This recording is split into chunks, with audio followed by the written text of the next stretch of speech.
All right, up next is Florian Bruhin. He's quite a regular at this conference. He's both speaking, helping to organize, and now he's even sponsoring, and he's kind of doing all of it at the same time for this edition of the conference.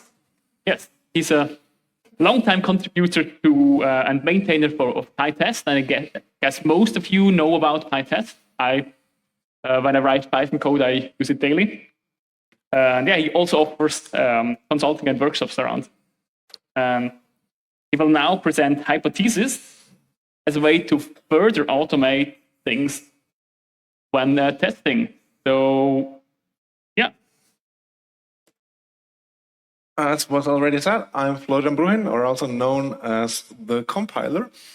And I started using Python when I did an art project with a friend where we modified an electric typewriter to automatically write tweets from the website formerly known as Twitter in 2011. That's where I wanted to learn a real programming language, looked at Ruby for a weekend, looked at Python for a weekend. Given that I'm standing here, I'm sure you know what the choice was in the end. About 11-ish years ago, I then started working on Qt browser, which is still a big project for me, which is a web browser, a keyboard-driven web browser for power users written in Python. With that, I discovered PyTest in 2015, and as things go in the same year, did my first training at EuroPython in Bilbao for PyTest, ended up as one of the maintainers for PyTest because I said yes in the wrong or right moment, and did my first company training for PyTest. Then I studied IT here, and I founded my own company, Bruhin Software, where I do those company trainings and do donation-based open source work on Qt browser and on PyTest, among others. Now, if you go to this GitHub repository or scan this QR code, you will find, for one, those slides, but also a lot of example code. And I want to start with a little warning, there be dragons. The format of this talk is, or rather a 30-minute talk might or might not be the right format for those slides. I'm really not sure about that yet. This is actually a chapter from my company training, last minute converted from a training to a talk. Because if you looked at the schedule a week ago or so, there was actually a talk here, Make Testing Great Again.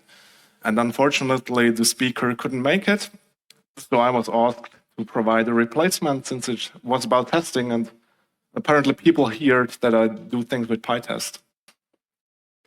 The downside of that is that it will require a little bit of context first. And I'll show a lot of code. So if you were ever ashamed of looking at your phone or getting your laptop out, during these talks, it's really okay. Feel free to follow along and look at the source code in that repository. And we will start with a little calc function. Just a small calculator that gets two operands and an operator as a string, plus, minus, times, divided by, and returns the result. No surprises here. And before I get to hypothesis, I will expand this little example a little bit and turn it into a terminal RPN calculator. Could you raise your hands real quick if you have heard before what an RPN, reverse Polish notation calculator is? That's more than half of you, which is surprising because often people in my trainings have no idea. I mean, now I'm telling you, I should have asked before. It's a way of entering things into a calculator where you first enter the operands and then enter the operator. And I'm using it as an example here because it's way easier to implement that compared to a calculator with like operand, operator, operand. So it works in a way that to calculate 1 plus 2, you enter 1, you enter 2, you press plus, and you get the result. So what you need to do in code is basically you store all the operands on a stack, or in case of Python, just in a list. And when plus is pressed, you get the two last operands off the stack, add them to each other, and store the result on the stack. And since the result is stored on the stack, you can continue using it and do things like 5 times, for example, to get the term at the very top. So you first enter the thing inside the parentheses, and then you go onwards from there. So now you can implement that in Python, and more or less the code will still fit on a slide. We have a class, rpen calculator, stores this stack as a list. We have a run method, which gets an input from the user, handles a couple of special cases for quitting it or for printing the current data on the stack, and everything else is passed to an evaluate helper method. And this evaluate helper method will have a couple of bugs in it. And you can try to spot them, but I'll also explain what they are on the next slide. So we check if a number was entered, and if so, we store it on the stack. Or if an operator was entered, we get the 2 last elements from the stack, call our calc function from earlier, get the result, print that, and store that on the stack again. And then all that's left is a main block where we create such a calculator and call run on it. Nothing special there. So now, I said there were a couple of bugs in there. One issue for sure is that in this elif here, and that actually happened to me when I originally wrote this code. I was lazy and just used substring matching, but that means that if we enter plus minus, we have a problem here because the condition will be true, but calc obviously won't support that. And then, of course, calc can also raise a couple of other exceptions. It could raise a division by 0 error, and if we don't have anything on the stack yet, we would get an index error from the pop method. So those are kind of the more obvious ones. And then there is a problem if we enter something that's not valid, we don't get any output. And there's a couple more there. But I won't tell all of them.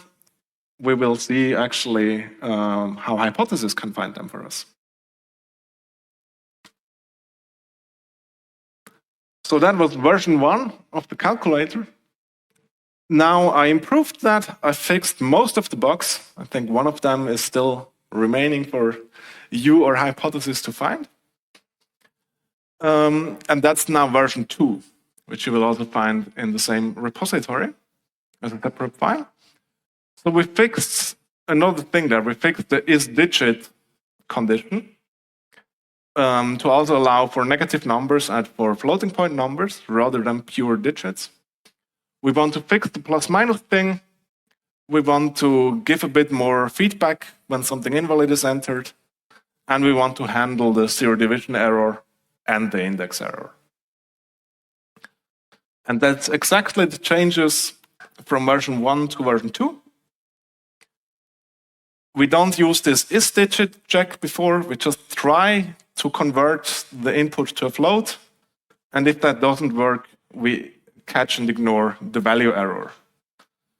Those two paradigms are also often known as look before you leap versus it's easier to ask for forgiveness. So LBYL versus EAFP.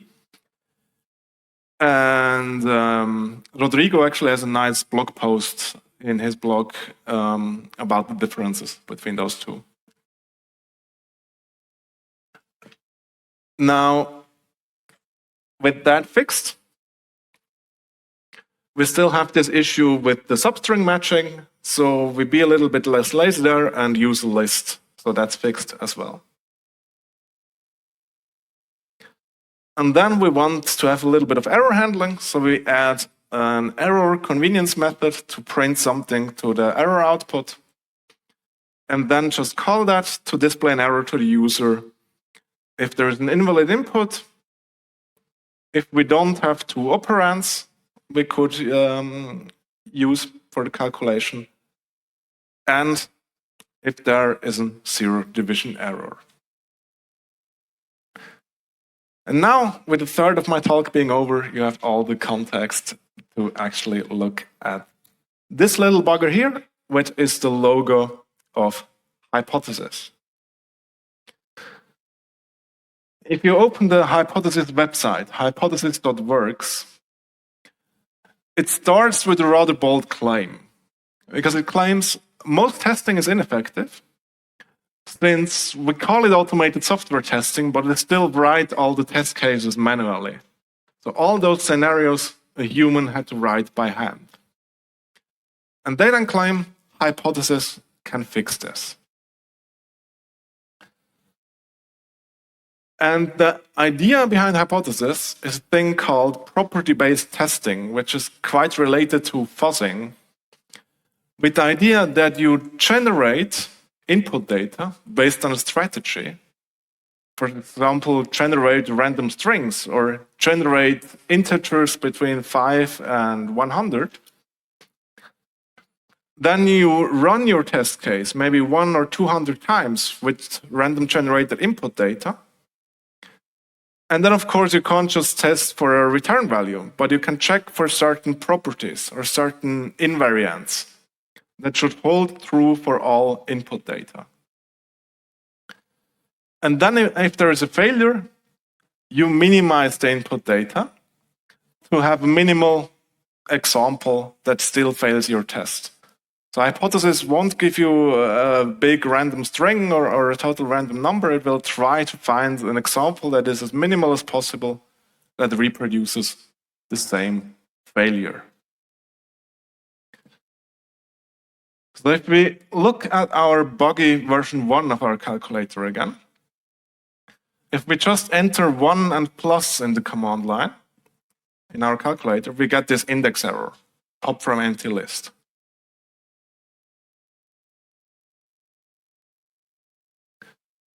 So let's write a test with Hypothesis. We import a given decorator, and in this given decorator, we can describe how the data we want to generate should look.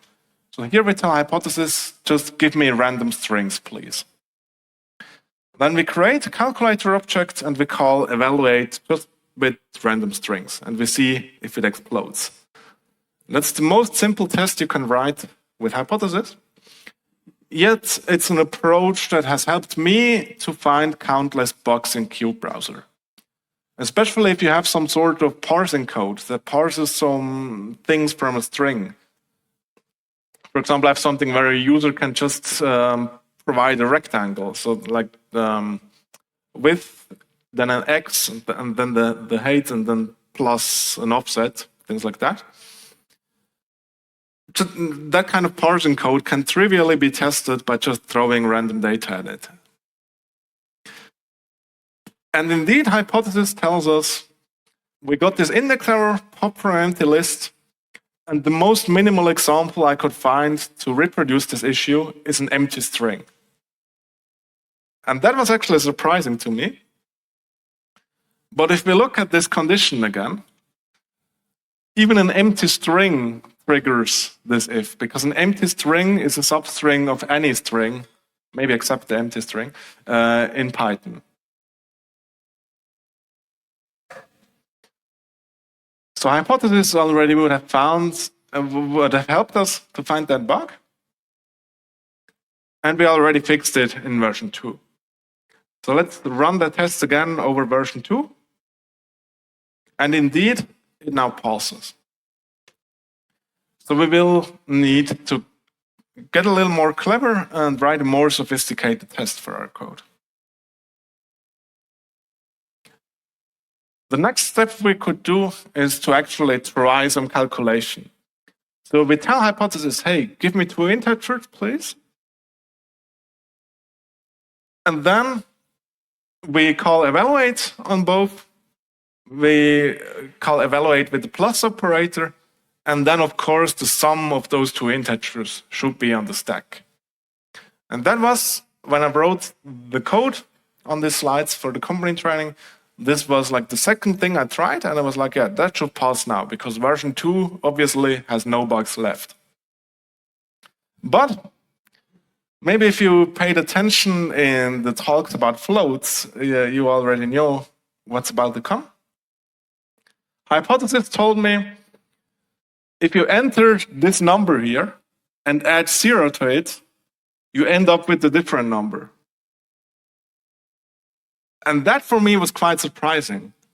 I mean, I knew about issues with accuracies about float numbers, but I only really thought about them as a thing for fractional numbers. I never considered, and in retrospective it makes total sense, but I never considered, just being so used to arbitrary sized integers in Python, that even for floating point numbers, even for integer floats, so floats but with an integer value, at some point, of course, you don't have more space anymore in those 8 bytes where you store that float. And indeed, first thing I did was opening my calculator again, reproducing that, and turns out the most basic thing a calculator should do, if the numbers get a bit bigger, it got that wrong. And that's because we said we wanted to support floats, so why not just convert everything that's entered to a float? And this for me was really a moment when I saw the power of hypothesis. Because this was a bug that I would not have considered at all, because I just wasn't aware of the entire category of bugs when writing this code.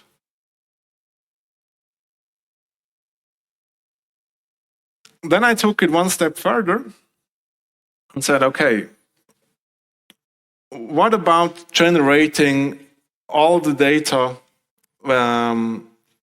we could enter, all the valid inputs?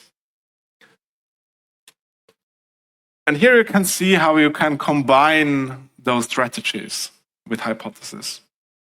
So we can tell hypothesis, please give me a list, and then I can, as an argument, I can pass another strategy that decides how to generate elements in that list. So I say, please give me lists, and every element of that list should either be an integer but mapped to a string, or a float mapped to a string, or one of plus, minus, times, and divided by. And then I just pass all those inputs to my calculator, and again, for now, just make sure it doesn't explode. So hypothesis will try things like that, or things like that. And of course, fun. Of course, we will end up with funny error messages and such, because we're not correctly using the calculator, but we don't have any unhandled exception anymore. Now, since I still have quite a bit of time, I want to show you another example where hypothesis really shines. In case you haven't seen enough code yet, there is more. And what we will look at is an algorithm called run length encoding.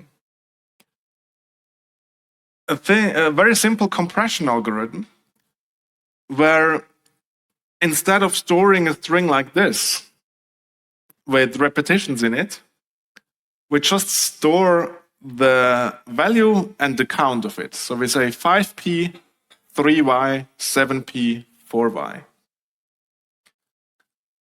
And this exact very simple compression algorithm has been used for the Windows boot screen in Windows 3.1. And it was also used by black and white fax machines. Because there you often have those runs of white pixels if you have a white page. So you can at least store an entire line, or maybe multiple lines, instead of storing every single pixel. And again, I implemented that in Python. Decoding it is, of course, very simple. I just go through this list of tuples, and for every tuple in there, I just multiply the count by the character, which is something you can do in Python, thankfully. And so I say 5 times p to get that back, 3 times y to get that back, and then I just concatenate all those strings, and I end up with the original value again. Encoding will be a little bit more difficult, at least for a naive implementation. And I promise this is the last slide that's full of code, hopefully. And I'll go through this real quick step by step before we get to a test, and again, before we see what bugs are in there. Or at least there is one bug in there. So we set the count to 1. We keep track of the previous element, which is just an empty string for now. And we create a list that's used as a return value at the very end. Then we iterate through every character in the string and see if the character changed or if it's still the same as the previous one. If it changed,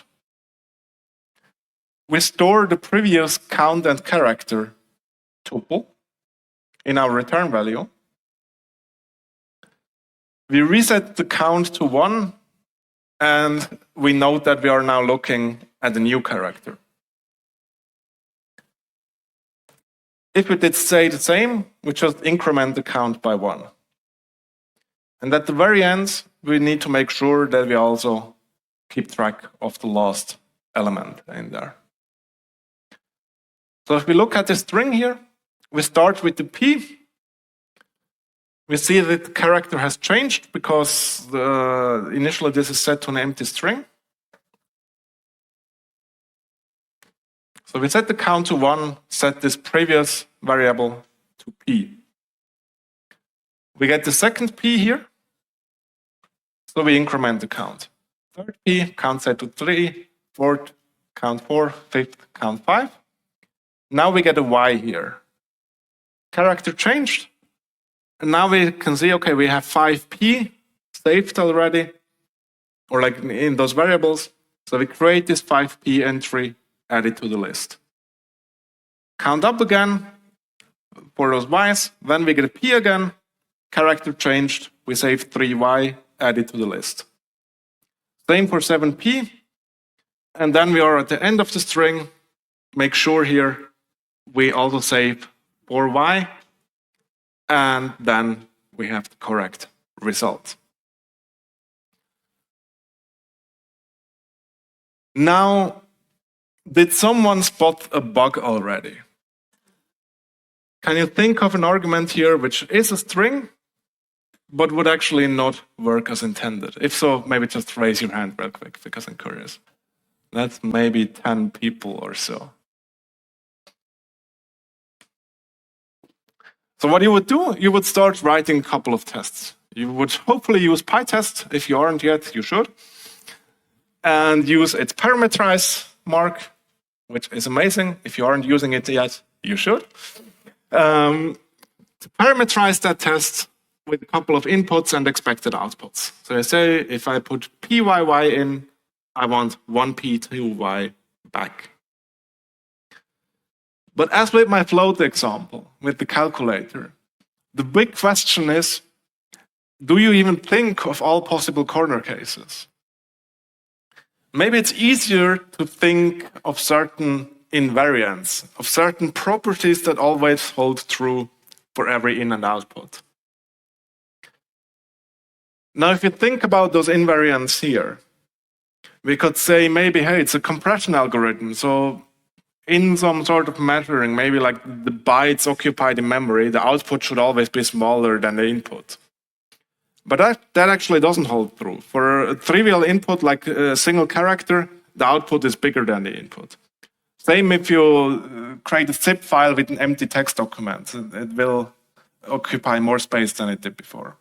So that won't work out.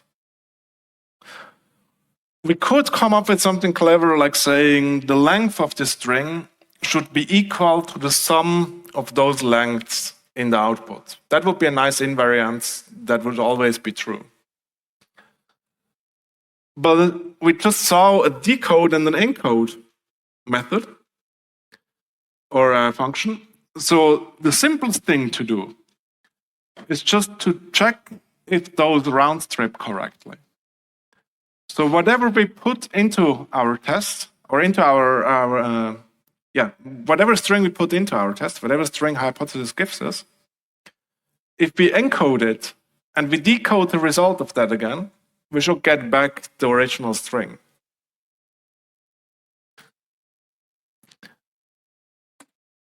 And then hypothesis finds exactly that bug. It tells us, here you tried to access character, but if I call this function with an empty string, that's a name error, sorry, an unbound local error. Because if the string is empty, this for loop never runs, so character is never assigned a value. And again, hypothesis found that bug for us.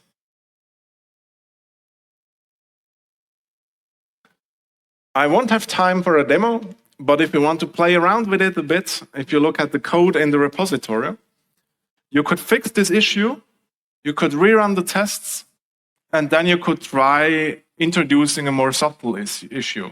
Maybe you break the resetting of the count and make sure that hypothesis finds it.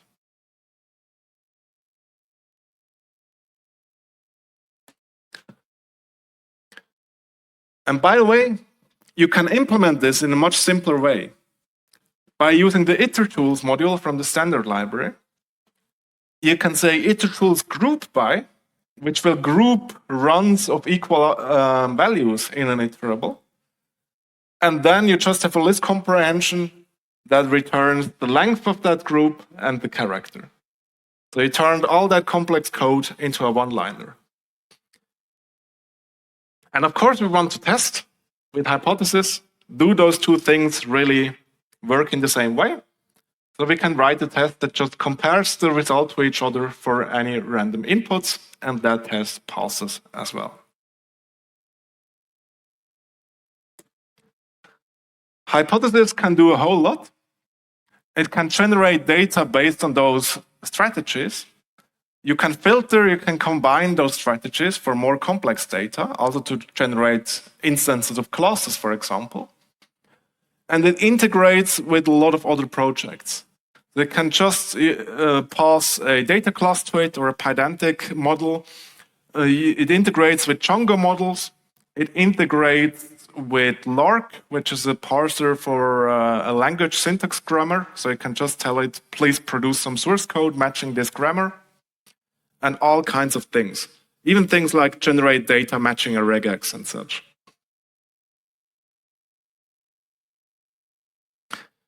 Now, if you want to hear me talk more than 30 minutes, there is an open professional testing with Python training I do in collaboration with Python Academy next March. Or I also do custom company trainings. If you want more information about that, there is also little flyers near the coffee machines. That's all I have. Thank you very much for your attention, and have fun with hypothesis.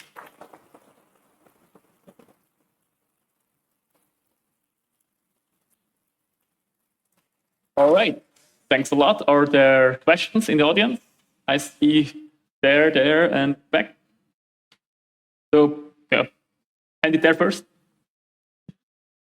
Thanks a lot for a talk, very interesting. I would ask how it's supposed to use. I mean, do you use this hypothesis instead of parameterizing, or for example, you run it once, it finds for you some good test cases, do you just move it in your parameterize in PyTest, how you use it? So the idea behind the hypothesis is not like long-time fuzzing. The idea is with those like 200 examples or 100 by default is that you still have a test that completes in under 1 second or maybe 2 seconds. and it will complain to you if your test is too slow for that. So the idea is that it is a normal test and part of your CI pipeline, for example, and it has certain mechanisms to deal with the randomness behind it. So it can, for example, give you a random seed, or it stores failures in a database locally, and then it makes sure that you can reproduce that failure again, things like that. But as part of your normal CI unit tests, normally. All right. Question on the left there. It's a related question, actually. So, I mean, in a code base, I mean, it's amazing, right? So you put it everywhere, but then that begs the question, is it in the unit test or is it in the code base directly? No, in the tests. It's in the test. But I could argue it should go into the code base, right? As you write the function, you would say, this is the spec. It's just an open question.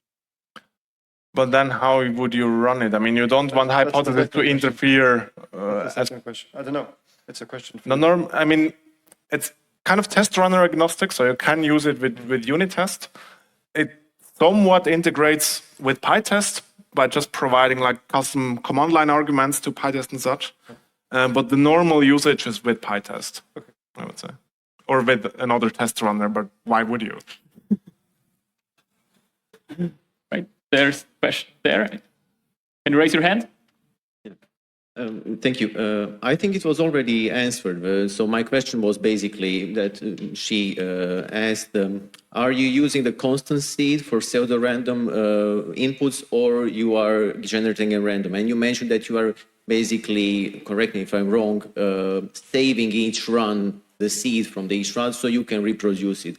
Does that mean that you have some kind of like framework just built for this type of like testing where these results are always stored, and well, how do you manage this type of like complexity? Is there anything more to it?